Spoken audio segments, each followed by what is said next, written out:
I've been asked a couple times for my conversion story on here, so I guess here I go. I grew up Christian in Minnesota in like the Lutheran church, with a fairly practicing family. We went to church a lot.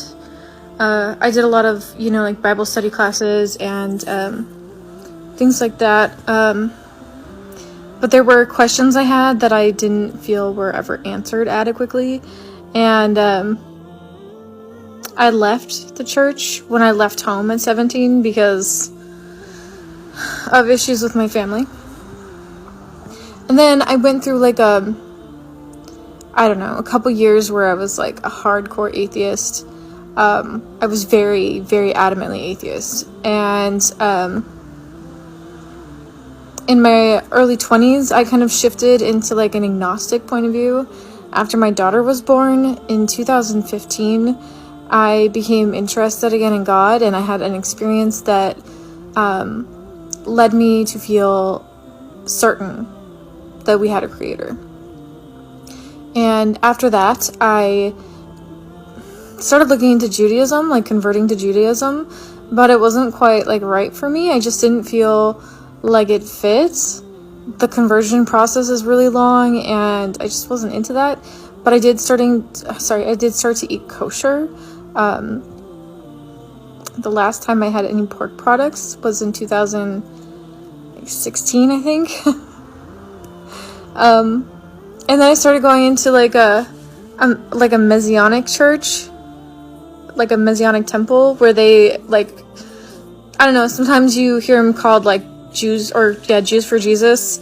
Like they're Christians that like semi follow the Old Testament, or they follow the Old Testament more. I didn't really fit into that either, but I started like doing a deep dive into religions. I did like a yoga teacher training, and I learned a lot about like Indian religions, and I read the Bhagavad Gita. I read the Bible again. I just did a lot of research. I read the Tao Te Ching. And I had been gifted a Quran, but I didn't read it.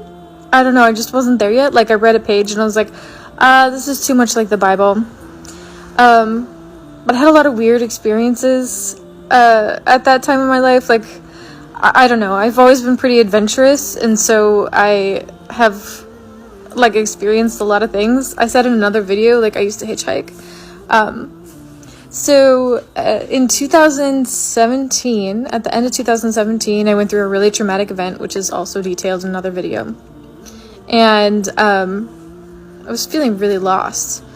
I really just didn't know what I was doing with my life or how to like correct it. And so I just got really, really, really spiritual. Like I was trying my best to understand what God was and where God came from, and how to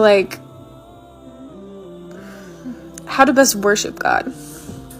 At the beginning of 2018, I was working at this bar in Texas, in San Antonio, Texas, and this guy came in, and he was like, hey, my phone died and I'm lost. I'm not from here. Can you help me? Like, can I plug my phone in?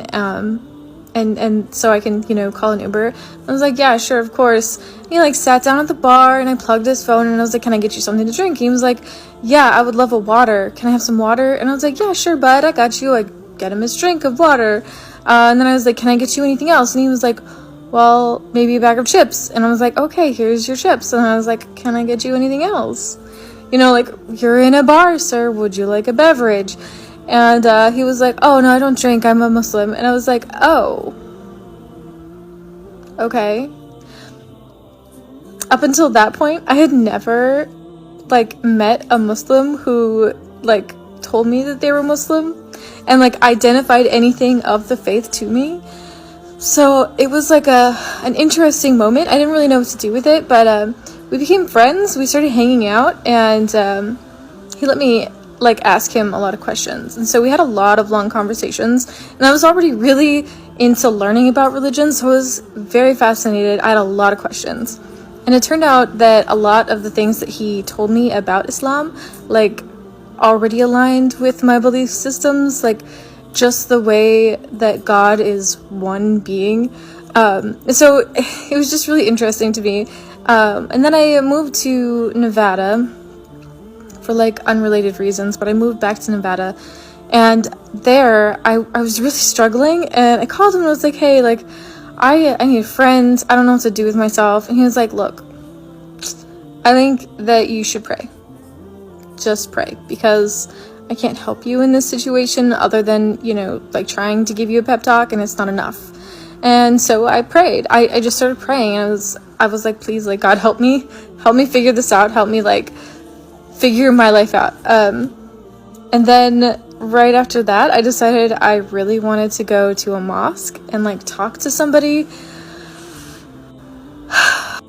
So one Friday in 2018, I think it was February. I'll have to check the date. I don't know. But it was February, I think. And I took the bus from my apartment to, like, the area of, like, where the closest mosque was. And I really wanted to dress appropriately, but I didn't have a scarf. And so I had, like, tight blue jeans and, like, a tight, like, long sleeve shirt. I wore those. It was the most modest thing I had. And I went looking for a scarf. I went to multiple stores. I went to, like, a Target, a Kmart. I don't even remember what else. Like, I went to a bunch of stores. I think there was, like, a Rainbow or something. It doesn't matter. I could not for the life of me find a scarf. And I started to panic. I was like, you can't go into a mosque without a scarf. Like, what kind of a harlot are you? So I was about to give up. And then I went into this thrift store that was near where I was. And I started looking around there for a scarf. And I couldn't find one. And I was like, fine, like, maybe I'll go at another time. Like, this is a sign, obviously. And then I walked past this bin of fabric. And there was, like, this shiny fabric at the top. And I ran my hand over it. And I pulled it out of the bin. And it was a prayer rug. And I was so shocked to find a prayer rug, like, randomly. Like, I couldn't find a scarf, but I found a prayer rug. So, yeah, I took that as a sign. I took that as a really big sign. So I bought the prayer rug, and I set off for the mosque. I went to the mosque, and when I got there, they had just gotten done with their Friday prayers.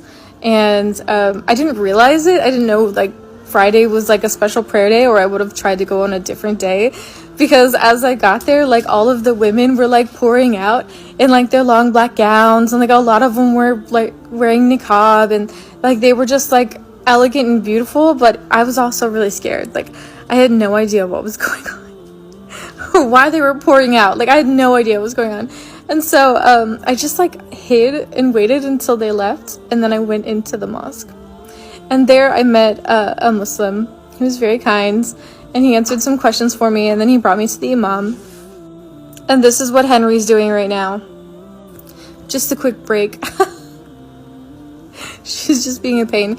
So yeah, so then I went to talk to the imam, and he, like, told me some of the basics and answered some of my questions. And then, you know, he gave me, like, a helpful, like, handbook for how to pray and some other information, and a Quran in English. So I went back home. I started reading it. I was then, like, connected with another person who converted. She was a Mexican convert. And actually, we say Revert. In case anybody isn't a Muslim and still watching this, we say Revert. So I became friends with her and this Mexican Revert and this girl here, and she helped me learn how to pray, and she taught me how to wear hijab, and she helped me find, you know, some dresses and more modest clothing. It was really nice. There's more, but that's a 10-minute video, so stay tuned for part 2.